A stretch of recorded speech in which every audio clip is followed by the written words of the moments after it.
Nanawagan ang Securities and Exchange Commission sa local finance firms officials na tulungan ang bansa sa pagpapanatili ng integridad nito pagdating sa mga transaksyon sa pamahalaan.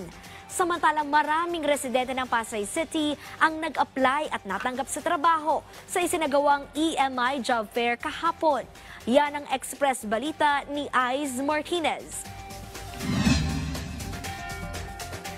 Bilang pagpapaigting sa pagkakaroon ng trabaho ng mga residente ng Pasay City, handog ng lokal na pamahalaan ang EMI Job Fair. Nandito ang isang one-stop shop ng 12 ahensya ng pamahalaan para mas mabilis na transaksyon at serbisyo publiko. Kasama rin dito ang 31 local employers at 3 overseas employers kung saan nakapag-alok sila ng halos 8,000 trabaho.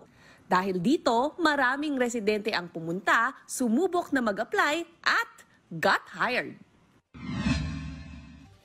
Samantala, nanawagan ang pamunuan ng Securities and Exchange Commission o SEC sa local finance firms officials na magtulungan para sa integridad ng bansa upang maabot at masunod ang panuntunan ng lahat ng transaksyon sa pamahalaan. Kasabay ng isinagawang 8 Financial Executives Institute of the Philippines, sinabi ni SEC Chairperson Francis Lim na ang integridad ng bansa ay patuloy na nasusubok. Binigyang diin ni Lim na kailangan pang paigtingin ng bansa ang oportunidad na meron ng mga kumpanya, investors at ng mga Pilipino. Ayon kay Lim, kailangan pa umanong palakasin ng bansa ang pagtatayo ng mga infrastruktura, suporta sa MSMEs, inobasyon at pag-unlad para sa isang bagong Pilipinas.